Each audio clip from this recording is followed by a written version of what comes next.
Je t'écoute. D'accord. Ok, une très belle lecture. Bon, par ce passage-là, on voit que toutes les personnes, le jour de la résurrection, seront pas sauvées sur place, mais il y aura pour eux un châtiment de purification, dont la tradition islamique qui explique cet hadith-là même. Il y aura un châtiment de purification et pour les croyants et les non-croyants. Maintenant, pour les croyants, oui. C'est pas pour les non-croyants. Non, attends. Pour les bon, il y aura un temps de purification pour les croyants et aussi un moment pour pardonner aussi pour certains non-croyants. Maintenant, pour les croyants, ils seront calcinés, ils seront brûlés par le feu, ils seront brûlés par le feu. Ensuite, Allah a demandé au feu de ne pas brûler la marque de prosternation. Et c'est par cette marque de prosternation-là qu'ils seront identifiés et ils seront sortis du feu. Même cet hadith s'explique dans la tradition islamique. Lorsque tu prends la collection des hadiths, tu demandes à expliquer le hadith. Sahih al-Bukhari, comme tu viens de le lire, hadith 806, on t'explique clairement. Là, on parle du jour de la résurrection, mais on parle de la purification avant de rentrer à l'enfer. Maintenant, ma question était la suivante. Avant de rentrer au paradis, non à l'enfer, comment tu purifies? Tu entends quoi à l'enfer? Pardon. Désolé. Que ma question est la suivante. Yeah. Chaque jour, les musulmans, les croyants, parce que un juif et un chrétien, ce sont les non-croyants, on ne croit pas à Mohammed. Maintenant, si chaque jour, les musulmans font la rakat et accomplissent la salade. Ils font la prière. Ils font la prière et suivent le prophète Mohammed, ainsi que ils suivent les prophètes ainsi que les dieux qui est Allah. Pourquoi Allah est obligé de les purifier en les brûlant et demandant au feu de ne pas brûler la marque de prosternation? Parce que c'est par cette marque-là qu'il va les identifier que cette personne est croyante, cette personne est pieuse. C'est bon. Tu es là. Demi-temps, on va causer. Non, c'est facile à comprendre le hadith. Très, très facile. Est-ce que tu as un deuxième téléphone avec toi ou bien tu préfères que je te montre ici? Non, je t'avais déjà dit que j'avais pas un deuxième téléphone, donc tu peux me montrer ça. C'est pas grave, merci. Les frères et sœurs, le combat qu'on est en train de faire là maintenant, c'est ça. Le combat que vous nous voyez, on est là. C'est de ça là. Là, il y a des signes clairs, hein? On va expliquer. Tu vois souvent la sourate 19, le verset 72, n'est-ce pas? Oui. C'est de la qualité des musulmans là. C'est dont on parle là-bas. La qualité des musulmans qui ont fait quoi dans la religion? Tu vois que tous les gens se plaignent, c'est qu'arrêtez d'innover. Ne suivez pas les gens des passions. C'est d'eux il s'agit. Et d'autres musulmans qui négligeaient la prière, là arrivent, au lieu d'aller prier, ils préfèrent faire les futilités, n'est-ce pas? Finis ta parole, Haroun. J'ai pas compris, Ibn Hamed, quelle parole? En tout cas, je vais t'expliquer ça, Inch'Allah. Il y a, tu sais, on a une catégorie de musulmans, tu vois. C'est ce que vous ne savez pas. Et ici, j'ai justement préparé les deux tafsirs qui parlent de ça. Ça, c'est le tafsir de Ben Kafir, n'est-ce pas? Mais ça, vous aimez prendre la sourate 19. Et on t'a même fait mention de ça, passer par l'enfer, le pont Asirat, la sourate 19. Voici le ayah 71 que vous aimez. Déjà, ainsi là, dans le verset, ce n'est jamais écrit passer par l'enfer ici. Jamais. Ici là, maintenant, le ayah 72. Allah dit ensuite, nous sauverons ceux qui nous auront craint et nous y abandonnerons les transgresseurs agenouillés. Ici là, les transgresseurs agenouillés, c'est les vous là. Ceux qui leur ont craint là-bas, c'est qui? Ce sont les musulmans qui passaient le temps, on dit ne fais pas ci dans la religion, ils font. Ne fais pas ça, ne fornique pas, ne vole pas, ne tue pas. Ils passaient le temps à le faire. Cette catégorie de musulmans, est-ce qu'ils ne prient pas? Ils prient. Ils ont quoi sur le front? La marque de prosternation. Et voilà, Allah les avertit maintenant ici.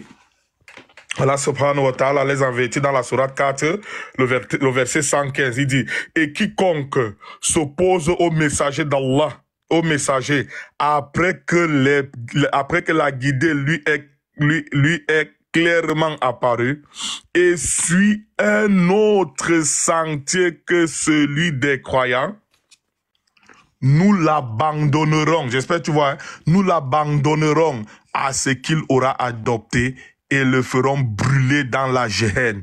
Et quelle mauvaise destination elle sera pour lui. Donc vous pouvez aller voir le verset 71. Ça, ce sont pour les gens qui innovent dans la religion, le verset-ci. Allah les avertit de suivre Qala Allah wa Qala Rasul bi fam salaf. S'ils ne veulent pas comprendre, mais est-ce que ceux-là-ci sont mon musulmans, que la grande fitna ne les a pas touchés?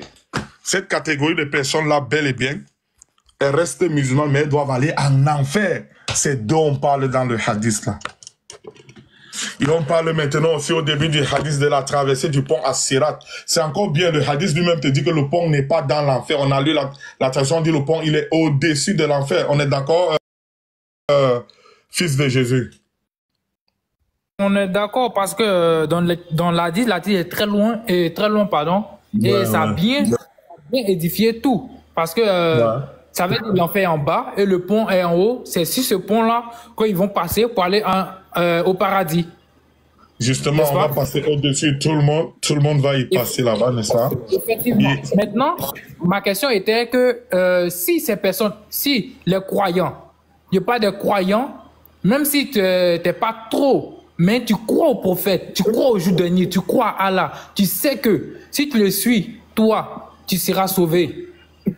Est-ce que tu vas ressentir, je ne sais pas comment le dire, mais est-ce que tu vas avoir aussi ce châtiment-là, ce châtiment de calcination? Justement. Oui, ce châtiment de calcination avant de rentrer. Justement, moi j'étais compris depuis, mais je ne sais pas pourquoi tu ne comprends pas ce que je dis. Il y a plusieurs catégories, il y a 2 catégories de musulmans, pour être très précis. Il y a le musulman qui fait l'effort de suivre les enseignements tels qu'on a donnés, il n'innove pas dans la religion. Et l'autre musulman qui innove, soit il fait ça par propre volonté, ou bien par ignorance. Et maintenant, dans son ignorance, on lui rappelle, il ne veut pas écouter. C'est de cette catégorie de musulmans, on parle là-bas, qui seront calcinés pour être purifiés. Mais parce qu'ils ont eu la chance de mourir sans faire ce que toi tu fais là. Parce que toi tu vas rester à genoux là-bas si tu meurs dans ça, je ne te le souhaite pas.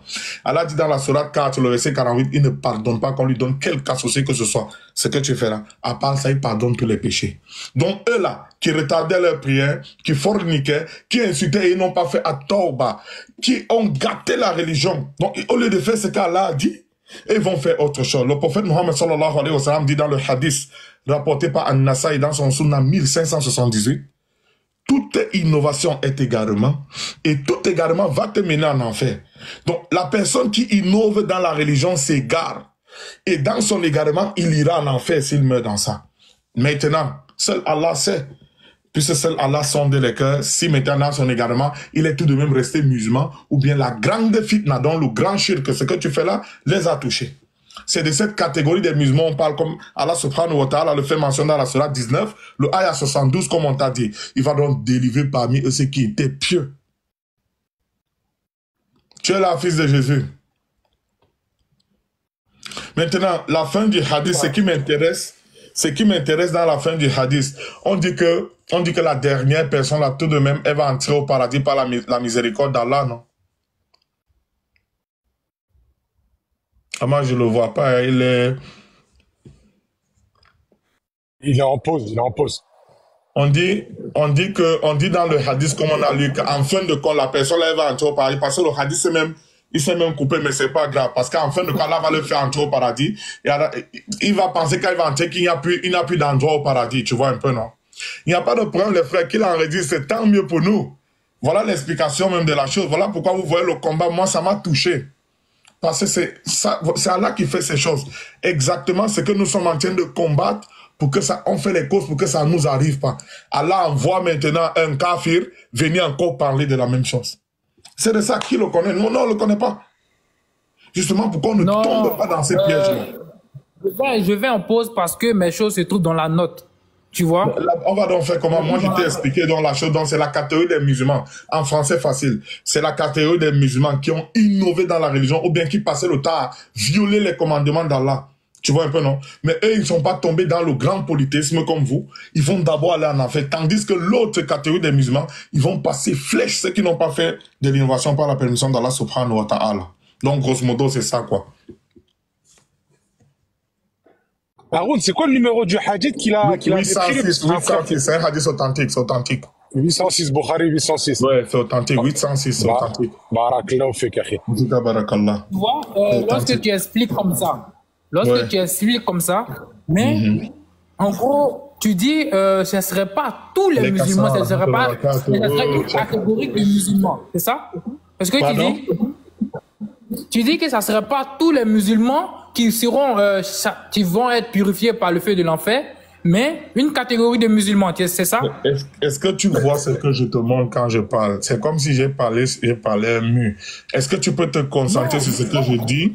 Là, je vais reprendre à zéro, tu vas comprendre, Inch'Allah. J'écoute, frère. J'écoute Haroun, pardon. J'écoute énormément, mais... Le hadith, là, le Sahih al-Bukhari 806, ça va de concordance avec la sourate 19, le verset 71 à 72 que vous parlez toujours. Passer par dans l'enfer. Non, ici, c'est pas passer dans l'enfer, c'est passer par l'enfer, n'est-ce pas?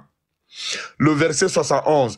Chacun de vous y parviendra. C'est là un arrêt irrévocable de ton Seigneur. Tu vois, ici, là, même dans le tafsir d'Ibn Kathir, on ne met pas le mot en enfer dans la traduction rapprochée, au sens du verset.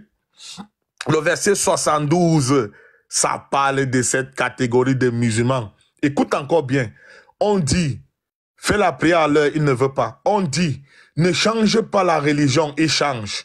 On dit, ne fornique pas, il fornique. Lui là, c'est lui ici là. Allah va l'envoyer en enfer pour le purifier. Et s'il a la chance, ce qui est grave, c'est pourquoi j'ai encore lu dans le tafsir là-bas, la sourate 4, le verset 115, ça parle encore, il y a plein de versets. Parce que dans la sourate Zumar, le ayah 65, Allah subhanahu wa ta'ala avertit au meilleur des hommes, Muhammad sallallahu alayhi wa sallam, que s'il tente de lui ramener une seule œuvre innovée, elle sera vaine.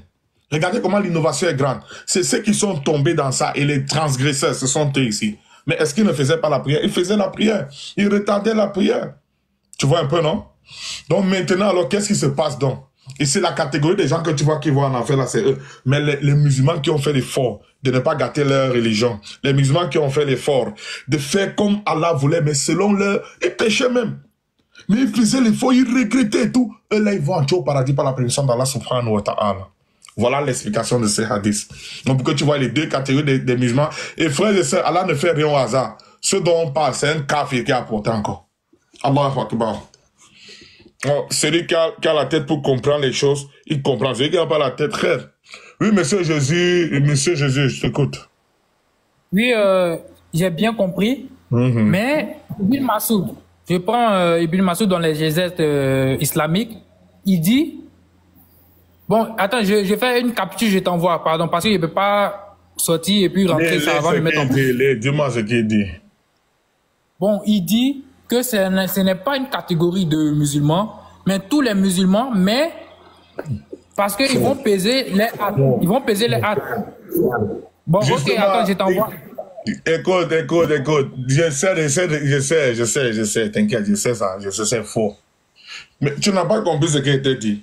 Les musulmans qui passaient, bon, en français facile, les musulmans qui passaient le temps à plaisanter avec leur religion, les musulmans qui passaient le temps, écoute bien, insulter leurs frères musulmans quand ils disent la vérité, aller traiter de kafir, aller traiter de moutadé, ce sont d'eux on parle là-bas, parce qu'ils n'auront pas assez d'œuvres déjà un peu commencé, et d'autres même, qui ont innové là, voilà en enfer.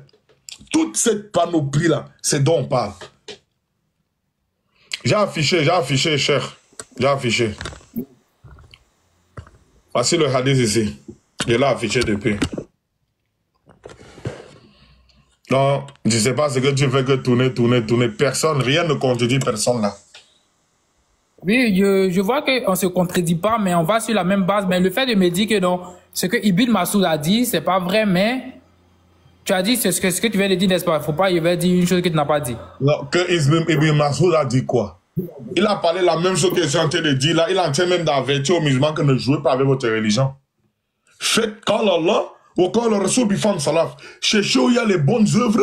En français facile, cherchez où il y a les bonnes œuvres pour les prendre, pour que le jour de Yom El-Qiyam, votre balance de bonnes œuvres soit pleine. Parce que celui que ses mauvaises œuvres seront plus que ses bonnes œuvres, il ira en enfer. Donc tu vois que les œuvres sauvent en islam.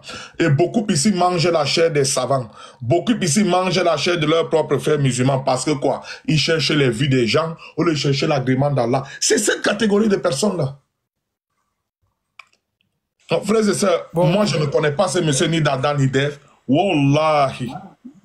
Il est venu encore avec ce qu'on se plaint chaque jour ici. Et c'est que ce petit groupoton de frères vraiment, Ahdan Allah Atmaïn, ils sont en train de vouloir nous faire passer pour ce qu'on est passé. C'est ça il a apporté là. C'est ça il a apporté là. Donc toi mon frère, toi ma soeur, c'est Allah qui fait ces choses. Les preuves d'Allah sont claires. C'est un kafir qui a apporté encore. C'est pas Haroun. C'est un kafir qui est venu avec. Voilà, bon, bref. Déjà, donc en gros, tu dis. Donc si je dois prendre de ce qu'on voit actuellement, ça veut dire l'autre groupe qui est là-bas, qui essaie de changer les choses, qui essaie de changer la tradition islamique par leur idéologie, par leur philosophie, seront brûlés par l'enfer, c'est ça? Si c'est qui meurt dans ça sans faire la repentance, parce que note aussi le verset, ou bien tu veux qu'on lise? Attends, je vais te dire. Non, c'est assez long, frère. C'est assez long. Voilà pourquoi il y a... Note ce que je vais te... Ne te dérange pas. Note, moi, je vais t'aider. J'ai ça ici. Je vais t'aider parce que s'il ne meurt pas dans ça, écoute ce qu'Allah dit. Allah, tu comprends, vois pourquoi tu comprends? Il est quoi? Il est Ar-Rahim, de tout miséricordieux envers les musulmans. La sourate Al-Furqan, les musulmans, notez ça. La sourate Al-Furqan, le ayah 71, notez, Surat Al-Furqan, ayah 71. Celui qui se repent de ça, regardez ce qu'Allah subhanahu wa ta'ala va faire pour lui. Les gens, ils sont là, ils rigolent avec l'islam. Mais celui qui va aller en enfer, qu'Allah nous en préserve, c'est lui-même qui a voulu. Le discernement, exactement, le ayah 71. Écoute ce qu'Allah dit. Le discernement Al-Furqan, le ayah 71, Allah dit, quiconque se répand et accomplit les œuvres pieuses. Celui qui innove ne fait pas d'œuvres pieuses et Allah ne veut pas ça. Accomplit des œuvres pieuses, Allah accepte son repenti. Tu as compris, non? Le problème, c'est s'ils meurent dans ça. Pourtant, comme ils sont là, s'ils se repentent, s'ils comprennent ce qu'on est en train de dire et puis ils délaissent dans quoi ils sont, ils commencent à écouter les savants, les héritiers des prophètes et ils font comme les savants, les héritiers des prophètes sont en train de dire. Et Inch'Allah, Allah va leur pardonner. Et eux là, ils vont plus goûter à ce feu de l'enfer, ils vont entrer directement au paradis. Car Allah a créé ce paradis-là pour nous les musulmans, pour les soumis. Et il a créé l'enfer pour les désobéissants, ceux qui désobéissent quoi. Ok, ce que tu viens de dire, c'est bien clair. Ouais. C'est très très bien clair. Mais ce que cela veut dire que ces personnes-là qui rejettent, c'est l'autre groupe-là, avec qui nous on débat chaque jour, qui rejettent les dits des savants qui ont étudié l'islamique jusqu'à mettre l'islamique en lumière, qui rejettent l'islamique, pardon, les dits des savants. Regarde, fils de Jésus, tu sais, je vais te dire, pour que tu comprennes que je ne suis pas faux, je sais pertinemment ce que... Reviens en cause. Viens. Je sais pertinemment ce que tu es venu faire ici. Et moi, je te réponds comme ma religion, elle dit. Ceux avec qui tu parles, je ne suis pas souvent là. Attends, quand ils seront là, je t'ai dit la sanction de celui qui fait comme ça, celui qui fait comme ça en islam, ce qui va lui arriver. C'est Allah qui a dit, c'est son messager, alayhi salatu wa salam, qui a dit. Ce sont nos savants, les héritiers des prophètes qui disent. Alors maintenant, on t'a dit ce que le Coran dit. Si quelqu'un vient faire autrement, tu sais déjà ce qu'Allah, ou bien son messager, alayhi salatu wa salam, ou bien les héritiers des prophètes ont dit. Qu'est-ce que tu veux me faire? Pas moi, il voit ce que tu veux faire là. Tu veux faire que Aaron a dit sur son frère. Que moi, il t'a compris depuis. Laisse ça. Si tu veux venir chercher la vérité, bah, il peut faire la même chose pour les chrétiens. Laisse ça. Parlons de Je vais ma lire maintenant, religion. je vais lire les dits d'Ibn Massoud. Il dit, le jour de la résurrection, les croyants, eux et les familles, seront sortis de l'enfer en les reconnaissant par la marque de prosternation. Bloque. Dis-moi un peu. Non, démute-toi, pourquoi tu te mutes? Bloque un peu, dis-moi. Est-ce qu'un innovateur n'est pas croyant? Un innovateur, c'est un croyant parce qu'il croit à Allah et son messager. Maintenant, il innove dans la religion pour adorer Allah avec ce qu'Allah ne lui a pas demandé. C'est cette catégorie de personnes-là, Allah va balancer en enfer. Surat 19, ayah 72. S'il meurt dans ça, mais s'il se repent, Surat 25, ayah 71, Allah va lui pardonner tout ça. Mais moi, ok, c'est compris ce que tu dis. Ça, c'est compréhensible. Mais si Ibn Massoud n'a pas édifié ici en mettant une catégorie de musulmans, parce qu'il y a des personnes qui actuellement qui ne croient plus aux hadiths, ils croient seulement au Coran, alors que c'est pas juste. L'islam, c'est tout. Est-ce que ce sont les personnes qui font l'islam, ou bien c'est l'islam qui fait les personnes? Mais aussi, ces personnes prêchent l'islam, c'est ce que je viens de dire. Ma question est claire. Est-ce que ce sont les personnes qui adhèrent à l'islam qui font l'islam, ou bien c'est l'islam là qui fait les personnes? Ma question est claire. Ce sont les personnes qui font l'islam. C'est fou. L'islam appartient alors aux êtres humains. L'islam appartient aux êtres humains. C'est eux qui édifient l'islam afin de ramener les gens à Dieu. Dis-moi, qui est le créateur de l'islam alors? Comme tu connais ma religion, puis je t'ai expliqué, je vois que tu fais de la mauvaise foi. Dis-moi, comme l'islam appartient aux êtres humains, ça appartient à qui? Le créateur de l'islam, c'est Allah. Allah est un être humain, non? Puisque tu as dit que ça appartenait aux êtres humains, non? Hein? Oui. D'accord, oui. moi, il te montre un verset dans le Coran. Tu m'expliques ça? Vas-y, frère. Moi, je ne suis pas ton frère, mais il n'est pas de problème, toi. Depuis une fois que tu dis ça, tu veux que me dise frère. Moi, je ne suis pas ton frère. Nous, les chrétiens, nous sommes habitués à ça, désolé. Voilà, je ne suis pas chrétien. Il faut aussi l'effort de dire mon ami, ou bien mon voisin. Ça, il accepte, tu vois, non? La sourate 3, verset 19, hein? Et la sourate 5, verset 3. Comme moi, je te dis, tu ne veux pas comprendre. Tu veux, c'est mieux, c'est toi qui vas m'expliquer mon Coran, hein? La sourate 3, verset 19 et la sourate 5, verset 3. Tu vas m'expliquer ça. On va voir si c'est la religion des êtres humains. C'est toi-même qui vas lire, hein? C'est pas moi. Voilà, j'y suis. Tu n'es pas mon frère, mais je n'ai pas de problème avec toi. Si on peut s'aider dans la ville, on s'aide. Mais tout ce qui est religion, là, je ne suis pas ça avec toi. La sourate Ali Imran, lis toi-même le verset 19, ce qu'Allah dit. La religion agréée, vas-y, d'Allah est l'islam. Est-ce que c'est écrit la religion agréée des hommes ou bien la religion agréée d'Allah? Non, c'est écrit la religion agréée d'Allah. Voilà, dis-moi, est-ce que maintenant l'islam c'est pour les hommes ou bien c'est pour Allah? Écoute, je vais être franc avec toi. Ah. Pourquoi? Mais réponds-moi, pourquoi tu m'as posé la question? Tu as quand même été répondu clairement, non? Réponds-moi aussi, la religion agréée d'Allah ou bien la religion agréée des hommes? La religion agréée d'Allah. Voilà, est-ce que l'islam donc c'est pour les hommes ou bien c'est pour Allah? C'est pour les hommes. Parce que ce sont les hommes qui pratiquent. Qui a donné aux hommes?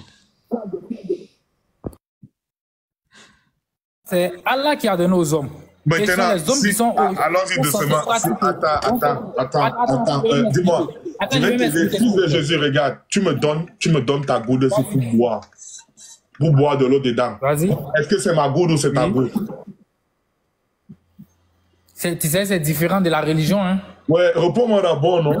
Toi, tu me donnes la goutte ici pour boire de l'eau dedans. Oui. Après, tu me dis que tu me remets après. Vous tous, vous allez revenir vers moi. Tu me remets après. C'est ta goutte ou c'est ma goutte? Non, c'est ma goutte. Je t'ai dit, c'est différent de la religion. C'est pas grave. Allons-y doucement. Ou bien tu fais semblant, c'est mal. Tu es venu me piéger, mais depuis moi, je fais que te répondre. Regarde maintenant. Tu as reconnu que c'est ta goutte et non ma goutte, n'est-ce pas? Vas-y. Dis-moi, je veux qu'on comprenne. Tu me donnes cette goutte, tu me dis bois l'eau, mais tu vas me remettre après. Toi, ça va revenir vers moi tout de même. C'est ta goutte ou bien c'est ma goutte? Ici, je t'ai prêté ma goutte, donc c'est ma goutte. Maintenant, Allah maintenant aussi donne la religion, l'islam là, à l'humanité tout entière de pratiquer. Est-ce que c'est la religion de l'humanité ou bien c'est la religion d'Allah? Voilà. Tu vois, vous, tu voulais en venir. Voilà pourquoi je t'ai dit c'est différent. Oui, je t'ai dit c'est différent. Aaron, lorsque tu parlais, je t'ai répondu. D'accord. Je t'ai dit c'est différent. D'accord. Le fait que je boive l'eau ici, et le fait que quelqu'un pratique ce qu'Allah lui a donné, où est la différence? Boire l'eau aussi, c'est une forme de pratique de ce que tu m'as donné, non? Un instant, je m'explique. Lorsque je te prête, je te donne la goutte, que après je vais la reprendre, c'est un vas-y, parle avec mon frère, c'est mon heure de la prière. Reste, ne descends pas, c'est mon heure de prière. Le frère, moi, tu l'entretiens, non, je fais ma salade, je reviens, Inch'Allah, c'est l'heure. Et Henri Karim, est-ce qu'il est même à côté? Ou bien Abdelaziz n'est pas là.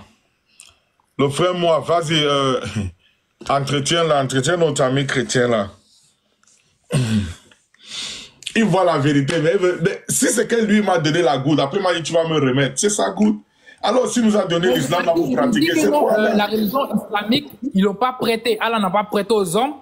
Il n'a pas prêté aux hommes. Il a donné pour que ces personnes puissent pratiquer l'islam afin de revenir à lui. C'est ça. Dis-moi un peu, regarde, je vais essayer de te poser une dernière question, puis je vais pas prier, s'il te plaît. Dis-moi, ceux qui pratiquent l'islam là, c'est pour faire quoi? C'est pour adorer qui? Un homme ou bien Allah? Mais ta question n'a pas de sens. C'est pour adorer Allah. Pas de sens. Puisque si l'islam c'est pour un homme, c'est que ceux qui adorent dans l'islam adorent un homme. Si l'islam c'est pour Allah, c'est que ceux qui adorent là adorent Allah. Hein? Non, je n'ai pas dit l'islam c'est pour un homme. Non, j'ai dit l'islam. Tu n'as pas dit l'islam c'est pour un homme? Non, j'ai pas dit c'est pour un homme. J'ai dit l'islam c'est pour les hommes qui veulent être associés à Allah. C'est ça. À qui appartient donc? Ma question c'est à qui appartient dans l'islam là? Bon, ok, je vais te répondre directement et précis. Pourquoi, je ne sais pas pourquoi tu ne veux pas me répondre depuis directement. Si tu veux tout de même, après réponds-moi. Mais l'islam appartient aux hommes. Aux hommes, hein? Aux hommes. Oui. Donne-moi le verset qui dit ça. Non, il n'y a pas un verset. Je te dis que c'est dans la compréhension humaine. Est-ce que c'est bien dans ce que tu fais? La Bible dit aime ton prochain comme toi-même. Tu es en train d'inventer une chose qui n'existe pas chez moi. Pourquoi tu fais ça? Tout à l'heure, tu as pris la goutte là. Tu as pris la goutte, tu m'as fait un exemple. Je t'ai dit la goutte, c'est comme un prêt. Parce que j'ai vu que tu n'avais pas la capacité de comprendre. Non, je t'ai dit que la goutte. Le frère général, c'est mon heure de la salade à Riguéré. Moi, je ne peux pas continuer à parler si Abdelaziz ne m'aime pas là. Oui, après, parle avec lui là, il insulte. Non, moi je parle pas, moi je. Ah, ok. Il y a pas de. Moi je veux parler de tawhid. Bon, regarde, fils de Jésus, mute-toi, je fais ma prière, le frère général en ce temps. Tu vas nous lire les bouquins, je ne sais pas quoi, je fais ma salade. Je reviens. La ilaha illallah. Je vais en profiter, Inch'Allah. Je vais en profiter pour. Non, descends pas, fils de Jésus. Jésus, fils de Dieu, et toi, fils de Jésus, et puis non, descends pas, personne te demande de descendre. Juste patiente que le frère est fini, s'il en a pour une dizaine de minutes, je vais en profiter, Inch'Allah, pour lire les 3 derniers chapitres qui nous restaient hier, concernant les droits universels. Un livre, une petite risala, écrit par Cheikh Mohammed Ibn Salih Al-Uthaymin, rahimahullah. Alors, on s'était arrêté, je crois, au droit, du droit des enfants, le droit des enfants, on a vu, et je crois que c'est le droit du gouverneur. Ok. Bismillah ar-Rahman ar-Rahim, 7e droit, le droit du gouvernant sur ces sujets. Les gouvernants sont ceux qui sont en charge des affaires des musulmans, qu'il s'agisse d'une gérance totale, comme le chef suprême de l'État, ou d'une gérance spécifique d'une administration précise ou d'une tâche précise. Tous ceux-ci ont des droits qu'il incombe à leurs sujets de respecter, de même que leurs sujets ont des droits dont ils se doivent de tenir compte. Les gouverneurs doivent tenir compte des droits de leurs sujets. Les droits des sujets de la part des gouvernants sont de tenir à la responsabilité dont Allah les a chargés, en sorte de prodiguer de bons conseils à leurs sujets et de les conduire au chemin de droiture, garantissant leur intérêt dans cette vie d'ici-bas et dans l'au-delà. Et en suivant le chemin des croyants. Il s'agit de la voie sur laquelle était le messager d'Allah sallallahu alayhi wa sallam. C'est en cela que réside le bonheur pour eux et leurs sujets, et ceux qu'ils ont sous leur autorité. C'est la meilleure façon de satisfaire les sujets, de consolider entre eux un lien étroit, de les pousser à se soumettre à leurs ordres et de préserver cette responsabilité qui lui est confiée. Celui qui craint Allah sera craint des gens, et celui qui satisfait Allah, il lui permettra de n'avoir nul besoin des gens et les rendra satisfaits de lui, car les cœurs sont entre les mains d'Allah, il les change comme bon lui semble. Pour ce qui est des droits des gouvernants vis-à-vis de leurs sujets, il y a le fait de les conseiller dans les affaires dont ils sont en charge, leur faire le rappel quand ils oublient, et les rappeler à l'ordre lorsqu'ils dévient du droit chemin, et obéir à leurs ordres si ce n'est pas dans la désobéissance d'Allah, car en cela réside le bon ordre. Il y a dans le fait de transgresser leurs commandements et de leur désobéir le chaos et le désordre.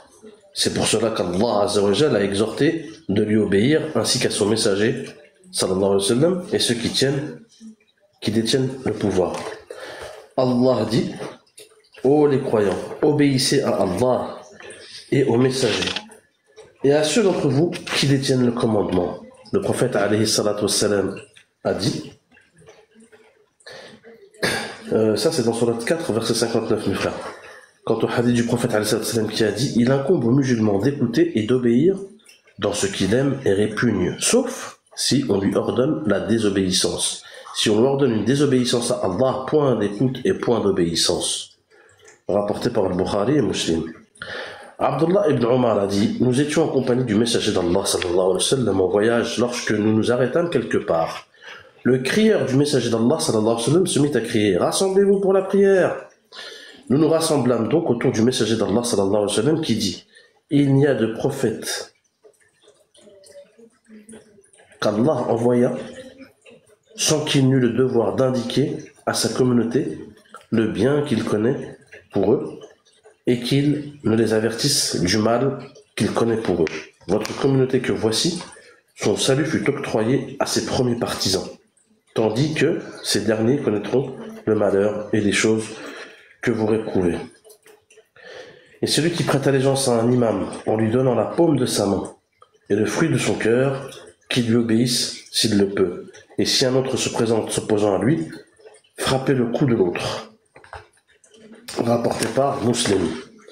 Un homme questionna le prophète alayhi salam et demanda au prophète d'Allah: vois-tu, s'il nous vient des chefs qui nous réclament leurs droits, mais nous privent de nos droits, que nous ordonnes-tu? Il se détourna de lui, mais il le questionna une seconde fois. Le messager d'Allah sallallahu alayhi wa sallam dit alors: écoutez et obéissez à ceux qui leur incombent et à vous ceux qui vous incombent. Rapporté par Muslim.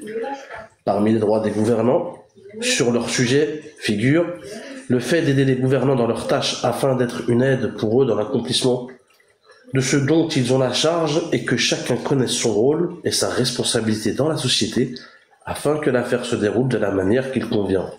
Si les sujets n'aident pas les gouvernants dans leurs devoirs, ils ne seront pas remplis comme il faut. 8e droit, le droit des voisins. Le voisin est celui qui habite à proximité de ta demeure. Il a un grand droit. Et il est si proche de toi par un lien de famille et qu'il est musulman, il est en question de 3 droits. Le droit de voisinage, le droit de parenté et le droit de l'islam. Si c'est un musulman, mais non un proche parent, il aura 2 droits. Le droit du voisinage et le droit de l'islam. Il en sera de même s'il s'agit d'un proche parent, mais pas d'un musulman. Il aura 2 droits, le droit du voisinage et le droit de parenté. Enfin, si ce n'est pas un parent, qu'il n'est pas musulman, il n'aura qu'un seul droit, celui du voisinage. Allah Azza wa Jal dit: agissez avec bonté envers vos pères et mères, les proches, les orphelins, les pauvres, le proche voisin, le voisin lointain. Sourate 4, verset 36. Le prophète alayhi salatu salam a dit: Jibril n'a cessé de me recommander le voisin, à tel point que je croyais qu'il lui donnerait droit à l'héritage. Rapporté par Al-Bukhari et Muslim. Parmi les droits du voisin figure le fait d'être bienfaisant envers lui, dans la mesure du possible au niveau des biens, du rang social et du profit. Le messager d'Allah sallallahu alayhi wa sallam a dit: le meilleur des voisins auprès d'Allah est le meilleur pour son voisin. Rapporté par Al-Tirmidhi et Ahmed, authentifié par Al-Albani. Il dit également: celui qui croit en Allah et au jour dernier, qu'il se montre bienfaisant envers son voisin. Rapporté par Bukhari et Muslim. Le prophète alayhi salatu salam a aussi dit: si tu prépares un ragoût, augmente sa sauce et donne-en à tes voisins. La ilaha illallah. Rapporté par Muslim. Nous, on esquive, nous. Nous, on esquive les voisins. Dès qu'on fait plus que des ragoûts, parce qu'on fait des gigots d'agneau, frère. Hein, et dès qu'on se met à table, au lieu d'aller voir nos voisins et de faire... Nous, non. Le premier qui sonne et qui tape à la porte, c'est qui celui-là? Ah, ouvre pas. D'abord, on finit de manger, et si c'est important, il reviendra. La ilaha illallah. Qu'Allah nous guide, mes frères, Allah. Ah, on est faibles, on est rien, on n'est pas. Alhamdulillah Rabbil Alamin. Parmi les bienfaisances envers le voisin, il est recommandé de lui offrir des cadeaux lors de certaines occasions. Offre donc des cadeaux, cela engendrera l'amour et dissipera l'animosité. Parmi les droits du voisin figure le fait de ne pas lui faire du tort par la parole et l'acte. Le messager d'Allah sallallahu alayhi wa sallam a dit: par Allah ne croira point. Par Allah ne croira point. Par Allah ne croira point. On demande: qui donc, ô messager d'Allah? Il répondit: celui qui n'évite pas à son voisin ses torts. Rapporté par Al-Bukhari. Et dans une autre version: n'entrera pas au paradis celui qui n'évite pas à son voisin ses torts. Rapporté par Muslim. La ilaha illallah.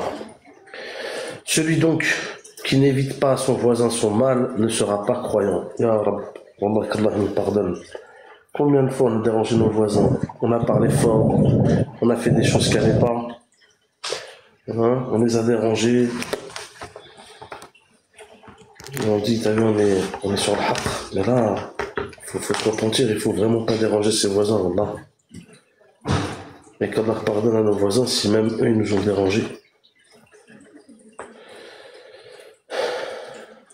Beaucoup de gens aujourd'hui ne prêtent aucune attention aux droits du voisin et ne leur évitent guère leurs méfaits.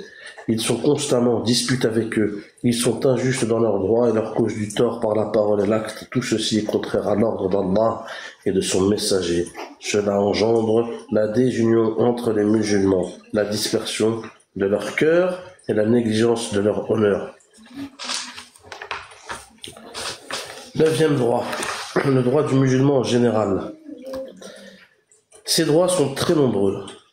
Il est mentionné dans un hadith authentique que le prophète alayhi salatu salam a dit: les droits du musulman vis-à-vis d'un autre musulman sont au nombre de 6. Lorsque tu le trouves, salue-le. Lorsque tu le rencontres, j'ai dit lorsque tu le trouves, je ne sais pas pourquoi il y a écrit lorsque tu le rencontres. Lorsque tu le rencontres, salue-le. Lorsqu'il t'invite, réponds-y. Lorsqu'il te demande conseil, conseille-le. Lorsqu'il éternue et loue Allah, dis qu'Allah te fasse miséricorde. Lorsqu'il tombe malade, rends-lui visite. Et lorsqu'il meurt, suis son cortège. Rapporté par Muslim. Ce hadith souligne donc plusieurs droits respectés entre les musulmans. Le premier droit, le salut. Le salut est une sunna certifiée et une cause d'amour mutuel entre les musulmans, comme cela est visible et comme l'indique la parole du prophète alayhi salatu wassalam, par Allah, vous n'entrerez pas au paradis jusqu'à ce que vous croyez et vous ne croirez pas jusqu'à ce que vous vous aimiez. Ne vous informerai-je point au sujet d'une chose que si vous pratiquez, vous vous aimerez, propager le salut entre vous. Rapporté par Muslim. Le messager d'Allah sallallahu alayhi wa sallam était toujours le premier à saluer celui qu'il rencontrait et il saluait les enfants en passant près d'eux. La ilaha illallah. La sunna consiste à ce que le plus jeune salue le plus âgé. Le groupe le plus jeune, le groupe le plus petit salue celui qui est le plus nombreux. Et celui qui est sur une monture salue celui qui marche. Mais si celui qui doit respecter la sunna ne le fait pas, alors c'est à l'autre de le faire afin que le salut ne disparaisse pas. Ainsi, si le plus jeune ne salue pas, que le plus âgé soit celui qui propage le salut. Et si le groupe ne salue pas, alors que le groupe le plus nombreux, et si le petit groupe ne salue pas, alors le groupe le plus nombreux, que le groupe le plus nombreux le fasse pour que la récompense soit présente. Ammar ibn Yasir rapporte: celui qui regroupe en lui trois choses aura complété sa foi, l'équité envers soi-même, le salut aux autres et la dépense dans la pauvreté. Si le fait de commencer le salut est une sunna, y répondre est une obligation dite kifaya. Si quelqu'un s'en charge, cela suffit pour les autres. Alors, lorsqu'on nous salue, un groupe et qu'une seule personne répond, cela est valable pour les autres. Allah dit: si on vous fait une salutation, saluez d'une façon meilleure, ou bien rendez-la simplement. Surat 4, verset 86. Aussi, il ne suffit pas pour rendre le salut de dire seulement bienvenue, car ce n'est pas une façon meilleure ni même équivalente. Quand l'on dit assalamu alaykum, il faut répondre wa alaykum assalam. Et si l'on dit bienvenue, il faut répondre comme lui, bienvenue. Et si l'on rajoute un autre salut, cela est meilleur encore. Le deuxième droit, la réponse à l'invitation. Quand il dit là, de rendre le salut, et si l'on rajoute un autre salut, cela est meilleur encore. C'est quand par exemple Haroun il me dit assalamu alaykum. Moi je lui dis wa alaykum assalam wa rahmatullah. Si Haroun il me dit assalamu alaykum wa rahmatullah, moi je lui dis wa alaykum assalam wa rahmatullahi wa barakatuh. Si Haroun il me dit assalamu alaykum wa rahmatullahi wa barakatuh, je vais lui répondre wa alaykum assalam wa rahmatullahi wa barakatuh wa maghfiratuh. C'est différentes manières de rendre le salam à nos frères. Et je peux, si Haroun me dit salam, je peux lui dire wa alaykum salam, m'arrêter là. Mais le mieux c'est de rajouter, Inch'Allah ta'ala. Tant que c'est légiféré par le Coran et la Sunna, avec la compréhension des plus prédécesseurs. Le deuxième droit, la réponse à l'invitation. Lorsque quelqu'un t'invite chez lui afin de manger ou autre chose, réponds à cette invitation. Il s'agit d'une sunna confirmée vu l'impact sur le cœur de celui qui invite et l'amour que cela engendre.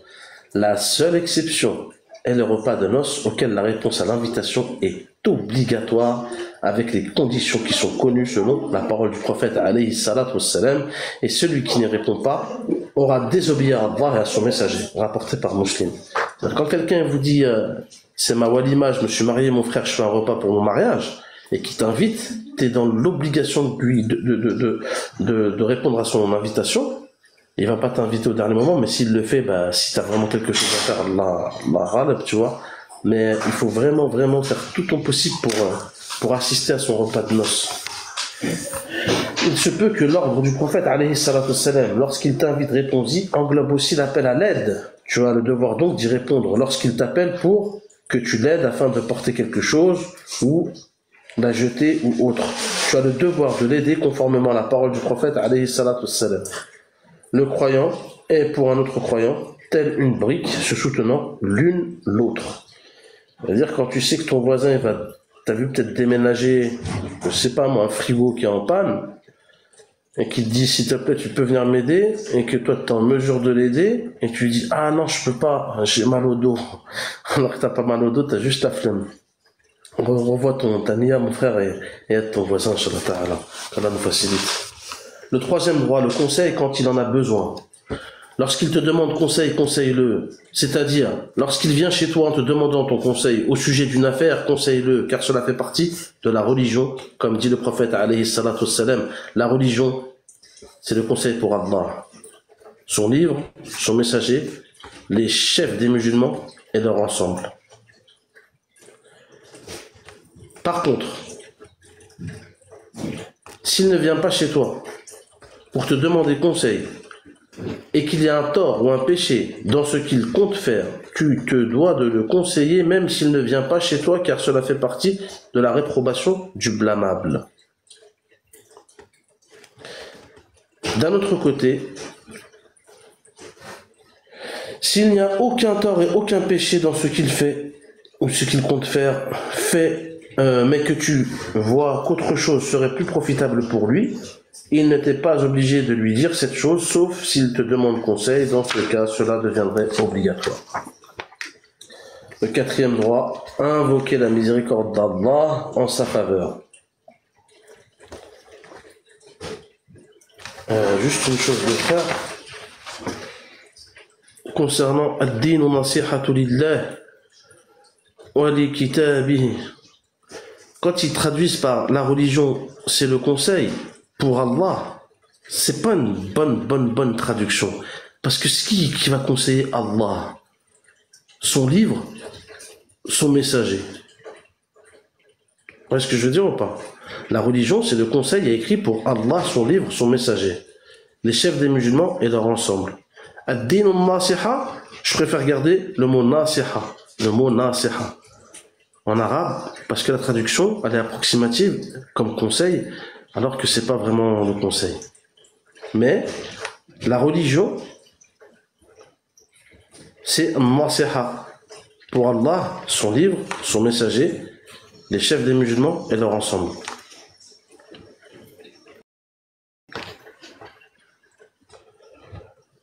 Et Inch'Allah Ta'ala, j'irai chercher la définition exacte de nasiha, du moins la définition la plus correcte, Inch'Allah Ta'ala, parce qu'on peut pas dire que quand tu comprends din nasiha comme ça, din nasiha lillah, les gens vont comprendre qu'on va faire le bon conseil à Allah, tu vois. La religion, c'est le bon conseil. Il y a la sœur là, je comprends pas ce qu'elle me demande. Elle me dit, la sœur, non, tu dis que je demande quoi au frère? J'ai pas Non, moi compris. j'ai compris moi, René. En fait, tu vois, quand quelqu'un te dit salam alaikum rahmatullah, la réponse c'est alaikum salam rahmatullah wa barakatuh. Et en fait, tu voulais la fin. Maghfirato. Maghfirato, J'ai exactement. écrit ça. Moi, j'ai écrit ça, non, ma sœur n'a pas vu. J'ai écrit Maghfirato. Attends, je vais te réécrire ça, ma soeur, Inch'Allah. Oui, Akhi, désolé de t'avoir coupé. Le chrétien, il va terminer là, on va reprendre, Inch'Allah. Au fait. Il reste pas grand chose, hein. Il reste vite fait là, même pas 3 minutes à peine, Inch'Allah Ta'ala. Et le livre il sera fini, Inch'Allah. Le quatrième droit, invoquer la miséricorde d'Allah en sa faveur lorsqu'il éternue. C'est-à-dire, lorsqu'il éternue et qu'il loue Allah, dit qu'Allah te fasse miséricorde, yarhamak Allah, en remerciant pour lui d'avoir loué son Seigneur après avoir éternué. Mais s'il éternue et qu'il ne loue pas Allah, il n'aura droit à rien et l'on n'invoquera pas la miséricorde en sa faveur. Car comme il n'a pas loué Allah, sa récompense est qu'il n'a pas droit à cette invocation de miséricorde. Invoquer la miséricorde lorsqu'il éternue et qu'il a loué Allah, quand il a dit Alhamdulillah, c'est une obligation et il incombe de répondre à son tour Yarhamakallah, et quand il répondra Yarhamakallah, le frère lui dira Yahdikum Allahu wa yuslihu balakum, Yahdikum Allahu wa yuslihu balakum, qui veut dire qu'Allah vous guide et améliore votre situation. S'il continue d'éternuer et que l'on ait invoqué 3 fois de suite, à la 4e fois, il faut dire qu'Allah te guérisse. Afakallah ou Gashafakallah, plutôt que de dire qu'Allah te fasse miséricorde. Juste, Inch'Allah, un point. Là, c'est les droits concernant le musulman. Mais le kafir, billah, quand il éternue, il va pas dire Alhamdulillah. Mais à ce moment-là, il était autorisé de demander la guidée d'Allah pour lui. Et là, je n'ai pas la parole devant moi, mais je l'ai déjà vue. Inch'Allah, pareil, je vais essayer de la trouver, Inch'Allah ta'ala, le plus rapidement possible. Mais il faut invoquer Allah pour lui au moment où il éternue le kafir billah. Et sachez que la première des choses qu'il a fait, Adam, quand Allah lui a insufflé la vie, il a éternué. Et quand il a éternué, qu'est-ce qu'il a dit? Il a dit Alhamdulillah. Et qu'est-ce qu'ils ont répondu les anges? Ya Arhamak Allah. Ça vient de là aussi, c'est là la source, mes frères. Le cinquième droit, lui rendre visite quand il est malade. Chose que l'on fait très très peu, mes frères. Hein. Les gens en bonne santé, on va pas les voir beaucoup, nos frères. Alors quand ils sont malades, on sait même pas qu'ils étaient malades. Ils sont tombés malades 3 fois. Tu les as toujours pas vus. Ils ont guéri, Allah les a guéris 3 fois. Mais toi, tu savais même pas qu'il avait été malade 3 fois. C'est un droit en sa faveur. Surtout les frères qui partent et qui font la prière à la mosquée. Vous êtes habitués à avoir des gens normalement. Si ces gens-là, au bout d'un jour, 2 jours, là, vous les voyez pas, posez-vous des questions, cherchez après eux. Ça se peut qu'ils sont partis en voyage, vous n'avez pas eu l'occasion de leur dire au revoir, et ça se peut qu'ils sont malades justement, et quand vous allez demander après eux, wallah, c'est déjà d'une, c'est ce qu'Allah Azza wa Jalla il nous ordonne, et eux, ça leur fait un bien fou de voir que des frères, au bout de 2 jours, non, même une semaine, t'as pas été à la mosquée, il va pas venir te chercher. Hein. Il va pas te dire, je t'ai pas vu à Khutbah le Jumu'ah. Ah, le sujet de la khutbah, tu sais même pas c'est quoi. Et ils s'en foutent de ça, les gens. Ils sont trop occupés, Msakin. Les pauvres, ils sont occupés à quoi? À la dunya. La dunya. Msakin, certains sont tellement pris par la dunya qu'ils ne visitent même plus leurs parents. Juste avec WhatsApp. Ils font des vidéos, ils font des appels, ils montrent les petits-enfants. Ah, papa, maman, ça va, vous allez bien, alhamdoulilah, tout va bien. Ouais, je vous montre vite fait. Mes enfants, tac, tac, oh, mamie, salam alaikum, et hop, tac, tac, bam, un petit appel de 3 minutes, 4 minutes. Il raccroche, après il fait la même chose 18 jours plus tard.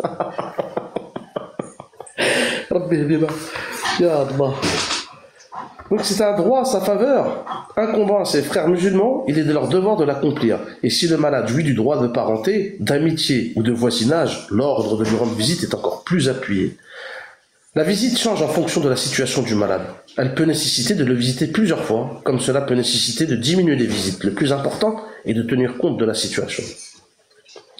La sunna pour celui qui rend visite à un malade consiste à lui demander quel est son état, d'invoquer en sa faveur et de lui ouvrir la porte de la guérison et de l'espérance. Cela figure parmi les plus grandes causes de guérison. Il faut lui rappeler le repentir sans le terroriser, en lui disant: par exemple, étant malade ainsi, tu obtiens du bien, car Allah efface les fautes du malade et ses péchés. Il se peut qu'avec ta patience, tu obtiennes une grande récompense, en ayant fait beaucoup d'invocations, de formules de rappel et de demandes de pardon. Le 6e droit, suivre son cortège funèbre. C'est l'un des droits du musulman à l'égard de ses frères et cela englobe une grande récompense. Le prophète alayhi salatu wassalam a dit: celui qui suit le cortège funèbre jusqu'à ce que l'on prie sur lui aura un qirat, et celui qui le suit jusqu'à ce qu'il soit enterré aura 2 qirats. On demande: que sont les 2 qirats? Il répondit alayhi salatu wassalam: l'équivalent de 2 montagnes gigantesques, rapporté par Al-Bukhari et Muslim. Le 7e des droits, parmi les droits du musulman, il y a le fait de ne pas lui causer du tort, car faire du mal à un musulman est un grave péché. Allah Azza wa Jalla dit: et ceux qui offensent les croyants et les croyantes sans qu'ils l'aient mérité se chargent d'une calomnie et d'un péché évident. Sans qu'ils l'aient mérité. Dans la plupart des cas, sur la 33 verset 58, dans la plupart des cas, lorsque quelqu'un cause du tort à son frère, Allah se venge de lui dans cette vie avant même l'au-delà. Le prophète alayhi salatu wassalam a dit: ne vous détestez pas, ne vous détournez pas les uns des autres et soyez adorateurs d'Allah, des frères.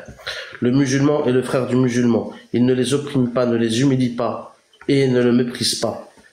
Il suffit pour une personne de mépriser son frère musulman pour commettre un mal. Tout du musulman, pour le musulman, est sacré. Son sang, ses biens et son honneur, rapporté par Al-Bukhari et Muslim. Les droits du musulman sont nombreux, mais il se peut que cette parole du prophète alayhi salatu wassalam les regroupe tous, le musulman et les frères du musulman.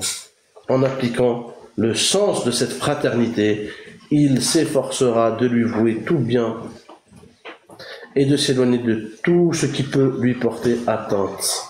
Louange à Allah, Seigneur des mondes, paix et bénédiction sur notre prophète Mohammed alayhi salatu wassalam, ainsi que sur sa famille et l'ensemble de ses compagnons. Alhamdulillah et barakallahu fikum. Inch'Allah ta'ala, on verra par la suite une prochaine risala, Inch'Allah. Barakallahu fikum, akhi karim. Amen. Monsieur le chrétien. Bon. D'accord. Donc, pendant que tu avais pris la parole, tu avais dit, je vais récapituler, tu avais dit que le châtiment du feu ne concerne pas tous les musulmans en général, mais une partie, ceux qui n'étaient pas réellement pieux dans la foi, ceux qui partaient à gauche et à droite. C'est ce que tu as dit, n'est-ce pas? Ceux qui désobéissaient, mais ils sont morts musulmans.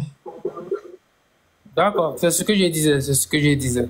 Justement. Voilà. Donc, moi, j'étais venu dans l'optique de te dire que non, c'était tous les musulmans concernés, mais toi, tu m'as réfuté avec des passages, n'est-ce pas? Tu m'as dit que non, ces passages-là, voilà ce que ça dit. Est-ce que maintenant, je vais prendre... passage? Tu as contredit ce que j'ai dit avec des passages, mais moi aussi, j'ai des passages, frère. Non, je ne suis pas ton frère, mais je ne sais pas trouver avec toi. Vas-y, je t'écoute. Bon, désolé, vraiment désolé. Il ne sait même pas comment enlever ça. Appelle-moi mon ami, c'est pas grave, vas-y, avançons, c'est pas grave. Bon, ok, Haroun. Oui. Je vais prendre le savant Mousnad Ahmad. Le numéro 3101. Tu l'as? Vas-y, allez, je t'écoute. Ok. Rapporté par Abdullah ibn Abbas, le prophète a dit: le jour de la résurrection, les croyants seront reconnus, eux et leurs familles, seront sortis de l'enfer par la marque de prosternation sur leur front. Et Allah leur accordera le salut. Maintenant, je vais prendre les explications de d'autres savants de Al-Koutubi et Ibn Hajar al-Asqalani. Voilà, Asqalani. Ils disent sur ce passage-là que cet hadith parle de tous les croyants pieux et sincères qui ont l'habitude de faire la prière et de se prosterner régulièrement. La marque de prosternation mentionnée dans le hadith fait référence aux signes laissés sur le corps, notamment le front et les membres, par la prière régulière et l'adoration de Allah. Ces marques sont une métaphore pour illustrer la dévotion et la piété des croyants qui se distingueront par ces signes le jour de la résurrection et seront sortis du feu. Allah leur accorde ainsi le salut. Voilà. Donc, je te disais que dans l'hadith, Sahih Muslim, hadith 182, Sahih al-Bukhari, hadith 806 que tu l'as lu, et 7437, et le Jami al-Trimidi, hadith 2557, c'est mentionné là-bas que les croyants seront purifiés par le feu de l'enfer tout en les brûlant, et Allah ordonnera à l'enfer, au feu, de ne pas brûler la marque de prosternation. C'est par cette marque-là qu'ils seront reconnus et seront sortis du feu. Voilà ce que j'ai dit. Et je maintiens ma parole avec le Mousnad Ahmad 3101. C'est bon? Bon, tu as dit quoi en fin de compte? Parce que tu es en train de répéter encore la même chose qui était dit. C'est toujours la même catégorie des musulmans là qui passaient le temps à transgresser, qui ont innové dans la religion, qui Allah dit prie à l'heure. Tu as vu mon heure de prière arriver ici, je suis quitté, je suis d'abord parti prier, je suis revenu. Il faut respecter. Tu respectes pas, il va te châtier. Malheur à eux maintenant, si la grande défite dans les tours, directement ils deviennent des koufars comme vous là. S'ils meurent dans ça. Donc il faut même pas prendre le chemin de l'innovation.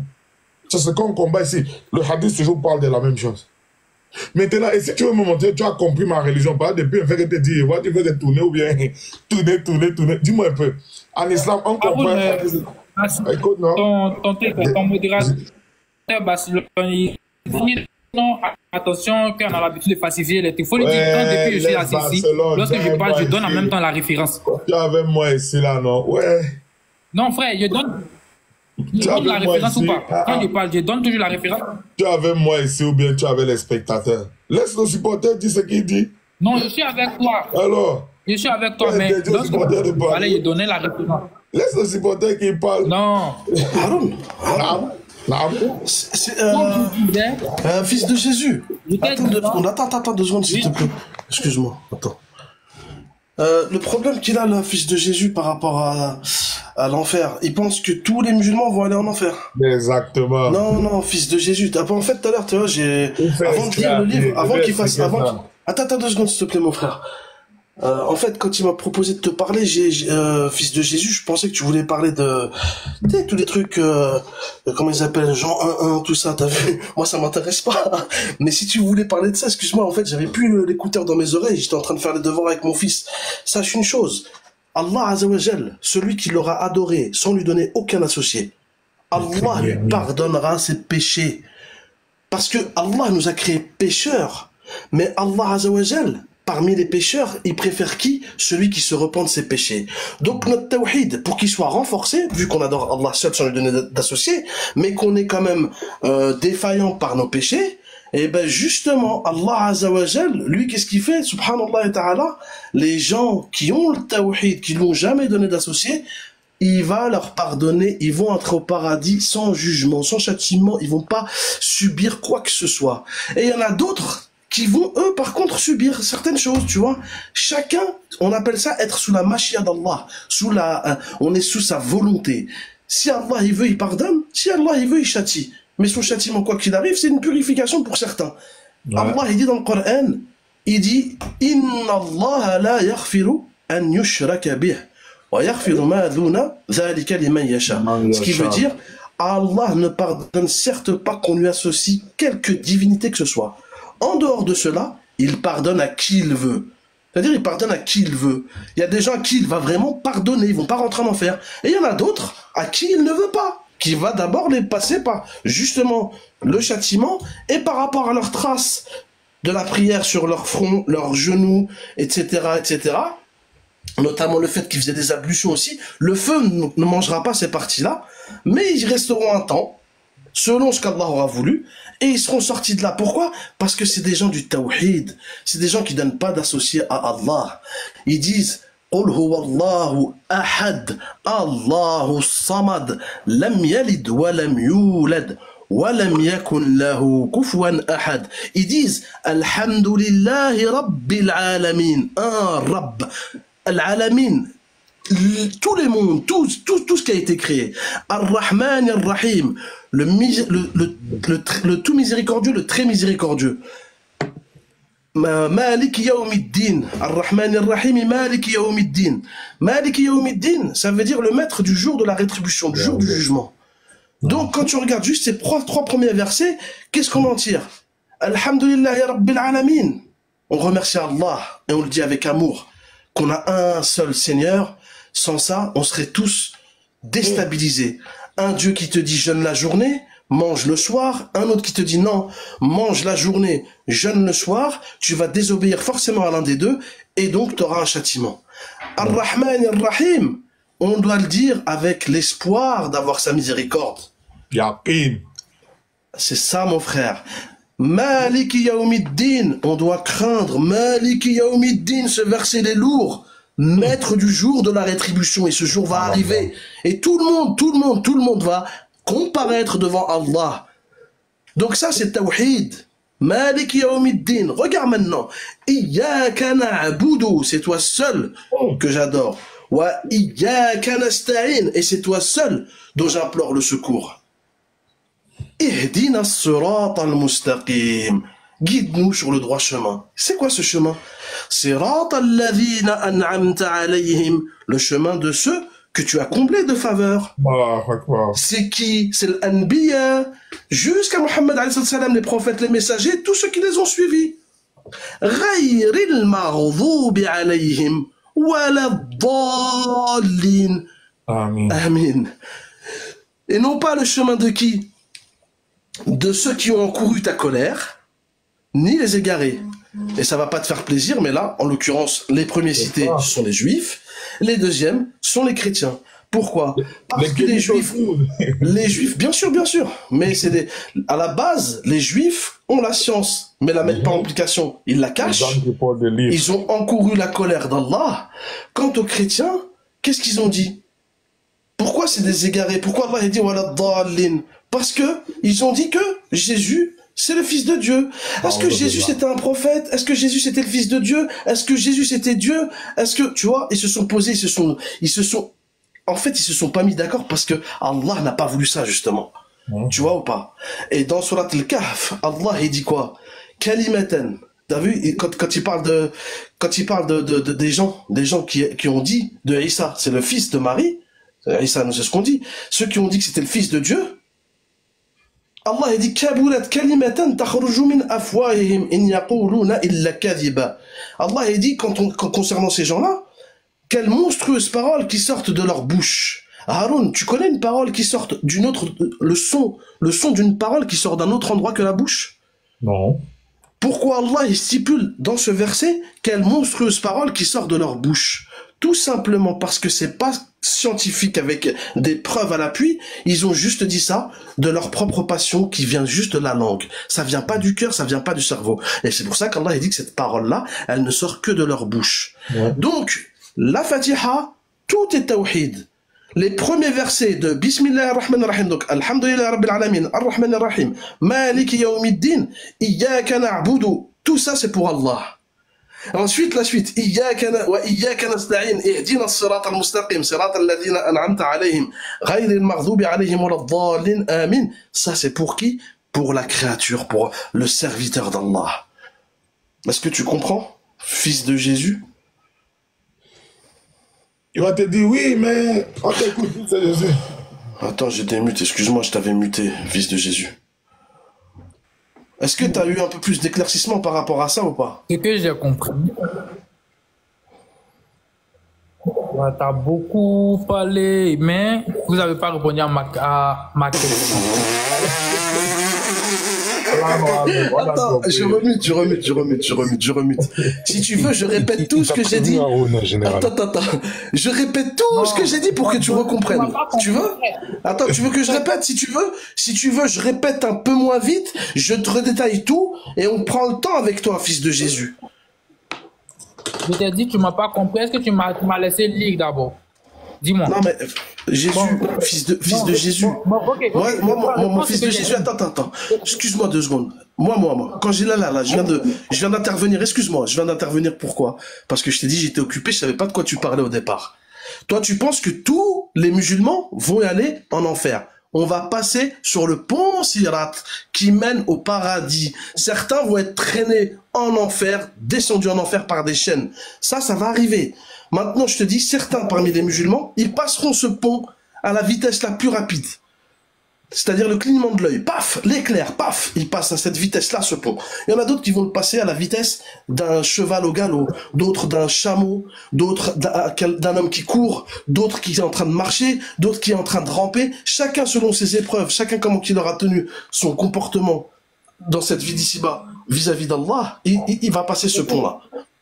Cette tradition-là, je la connais. Je la connais, cette tradition, que c'est sur ce pont-là, en fonction de tes œuvres, tu vas passer. C'est en fonction de tes œuvres, tu vas passer. Maintenant, moi, j'ai posé une problématique. J'ai donné à Haroun, l'hadith, Sahih Bukhari 806. Il a lu ici. C'était long. Voilà, c'était long. Maintenant, il y a 4 hadiths qui est lié à cet hadith-là. Ensuite, j'ai pris l'hadith de... C'est ce que tu m'as envoyé, Haroun? C'est ça. D'accord. Continue, fils de Jésus, pardon. D'accord, donc j'ai pris Mousnad, Ahmad 3101. Ok, je relis encore Mousnad Ahmad 3101.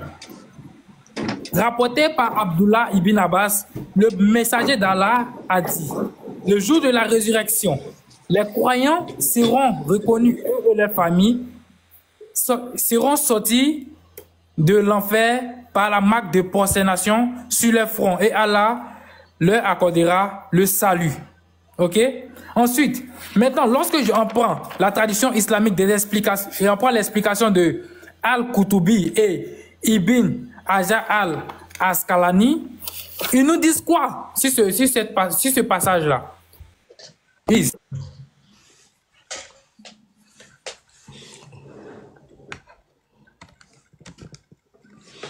On t'entend pas hein, quand tu sors de l'application. Si tu veux nous lire, fils de Jésus, on n'entend pas. On a dû l'appeler. On ne peut pas réveiller quelqu'un qui fait semblant de dormir.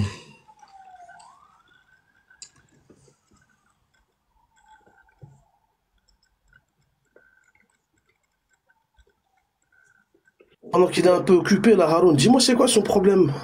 En fait, il a une ambiguïté dans quoi? En fait, comme on lui a, tu vois, c'est comme ça les chrétiens, c'est qu'ils les négateurs là, quand on les refute, tu vois, et voilà quoi, ils font les choses qu'ils font là, on l'a répondu depuis dedans. Les gens ont compris. Mais c'est à propos de quoi à la base? Ah, il veut dire que les musulmans vont aller en enfer, non? Nous tous. Non, non, les chrétiens, les juifs, ils vont y aller en enfer s'ils meurent dessus. Les mécréants, ils vont y aller en enfer éternellement. C'est pas tous les musulmans qui vont y aller en enfer. T'as vu comme je te l'ai dit, le tawhid expie les péchés, mon frère. Le tawhid expie les péchés, il expie les péchés. C'est une cause d'expiation des péchés des Kabbaliens. Mon frère, le tawhid expie les péchés, il expie les péchés. C'est une cause d'expiation des péchés. Jirox, mon frère, salam alaikum.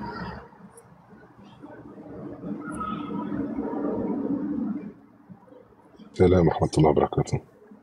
Les péchés, Allah, Allah, combien de péchés tu fais entre le Dohr et l'Asr? Il suffit que tu as vu, tu fasses tes ablutions. Tes ablutions, c'est une cause d'effacement de tes péchés. Il y a les anges. Quand tu fais un péché, il y a l'ange qui veut pour écrire ton œuvre. L'ange des bonnes œuvres, il lui dit attends. Peut-être qu'il va se repentir. Tu as un temps. Et au bout de 6 heures, si la personne ne s'est pas repentie, son péché, il est inscrit. Mais si la personne se repent de son péché, Allah lui pardonnera son péché si les conditions du repentir sont réunies. Donc il faut savoir, tu as vu, fils de Jésus, si tu m'entends, comme il dit que non expliqué, il ne veut pas comprendre, c'est simple, il nous explique alors le Coran, non? Hein?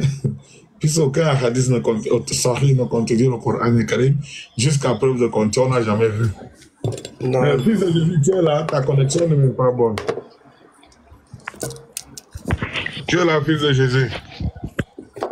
Wallah, ne désespérez pas, mes frères, mes sœurs en bas, là, ne désespérez pas de la miséricorde d'Allah. On fait tous des péchés. Mais comme on demande pardon pour nos péchés et qu'on est des gens du tawhid, Allah il nous pardonne nos péchés. Et alhamdulillah, rabbil alamin, wallah qu'Allah, il n'a pas besoin de nous châtier. Allah, il n'a pas besoin de nous châtier. C'est nous qu'on a besoin du pardon d'Allah. Fils de Jésus, tu es là? Ah, il a dit bugger. Ah. Oui, le frère Zirox, tu disais qu'on te fasse monter, je t'écoute, Ari Karim. Wa alaykoum salam wa rahmatullahi wa barakatuh à tout le monde en commentaire. Fils de Jésus, nous on n'a pas de problème. Oui. Vas-y, donc laissez-moi maintenant poser ma question. Non, avant de poser ta question, avant même de poser ta question, fils de Jésus, est-ce que tu as bien compris déjà ce qu'on t'a dit là? Si tu n'as pas compris, si tu veux un peu plus, si tu veux un travail d'investigation un peu plus profond, écoute, fils de Jésus, fils de Jésus, fils de Jésus, fils de Jésus, fils de Jésus, calme-toi. Si tu n'as pas compris approximativement ce qu'il t'a dit, si tu veux un travail plus en profondeur, les tafassirs sont là, on les ouvre, on t'explique le verset, ce qu'il veut dire. Comme ça, tu partiras pas avec une ambiguïté par rapport à ça. Et quand tu voudras réfuter les musulmans, tu sauras que cette porte-là, c'est bloqué, tu peux plus. Tu vois, on va pas passer à une autre question. C'est la vérité, parce que on a expliqué ça. Il ne veut pas comprendre. Donc, tu me dis ce que Moustapha a dit, c'est faux? Est-ce que c'est faux? Qui a dit que c'était faux? Attends, Jaffa. Alors, Attends, mais- attends. Le frère Jaffa, là. Le frère Jaffa, en bas, là, il a mis un commentaire, tu vois, et il a maudit ceux qui suivent.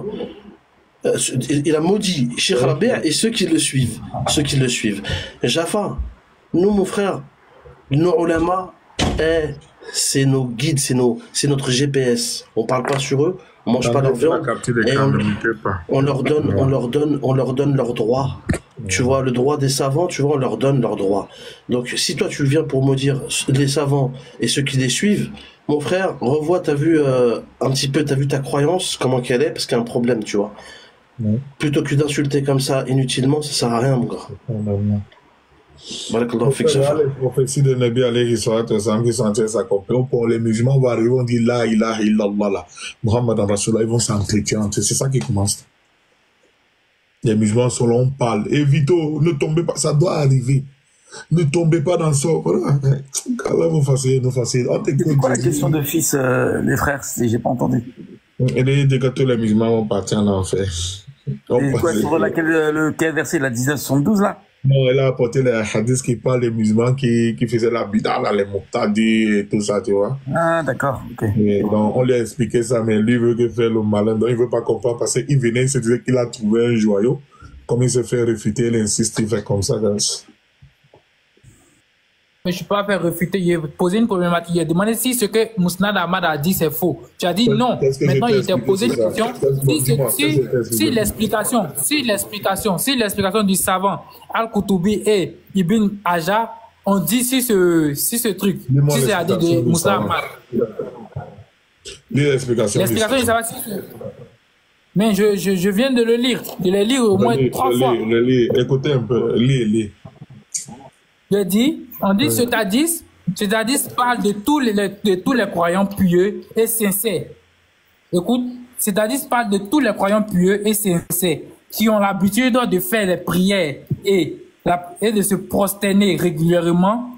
La marque de prosternation mentionnée dans le hadith fait référence aux signes laissés sur le corps, notamment sur le front et les membres, par la prière régulière et l'adoration d'Allah. Ensuite, on nous dit, ces marques sont une métaphore pour illustrer la dévotion et la piété des croyants. Cela permettra de les distinguer par ces signes le jour de la résurrection et seront sortis du feu. Non, c'est l'explication. Tu prends l'explication du savant Al-Koutubi. Prends le hadith. Mousnad Ahmad 3101. Ok. Vas-y, c'est bon. Tu peux continuer. Merci. Voilà. Donc, moi, je te dis que aussi, j'ai ça. Tu vois, ils seront sortis du feu de l'enfer par les signes de prosternation. Tu dis? On te l'a expliqué, tu veux que faire le malin, tu veux quoi? Non, mais mais de la manière que tu m'as expliqué, j'ai compris que c'était pas tous les croyants, mais ceux qui partaient de gauche à droite, mais qui priaient quand même. Mais justement, c'est ce qu'il t'explique là-bas. Quand il prie là, il est quoi? Il ne transgresse pas. Vous racontez même quoi là? Donc, voici ça ici, non? Voici ça ici, non? On va essayer de le traduire, Inch'Allah. Traduis-le. Les musulmans, en attendant, ceux qui sont arabophones là, hein, ceux qui sont arabophones, quand un chrétien t'apporte un hadith, on a une application, tu peux vérifier s'il est authentique ou pas. Donc, faites la capture d'écran de ce que je vais vous montrer ici. Là, vous pouvez l'utiliser, quoi. Voici l'application ici. Je ne sais pas si vous voyez bien.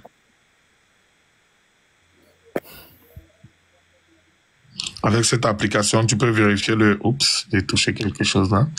Tu peux vérifier le hadith s'il est authentique. Tu mets juste le numéro. Il a dit 31 01. Tu le rentres là. Il a dit Mousnad Ahmad. Non, on y est. Voici ça ici. Mousnad Ahmad. Tu cliques dessus. Tu viens dans Hukum ici là. Tu cliques Hukum. Et voilà. On te dit le hadith, il est authentique, hein?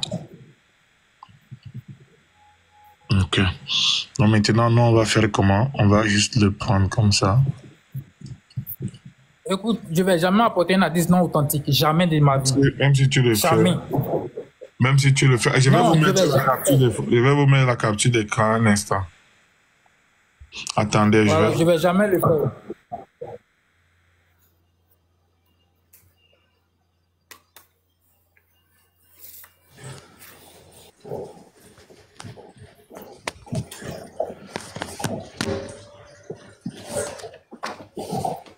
Les frères, voici l'application ici là pour ceux qui la veulent.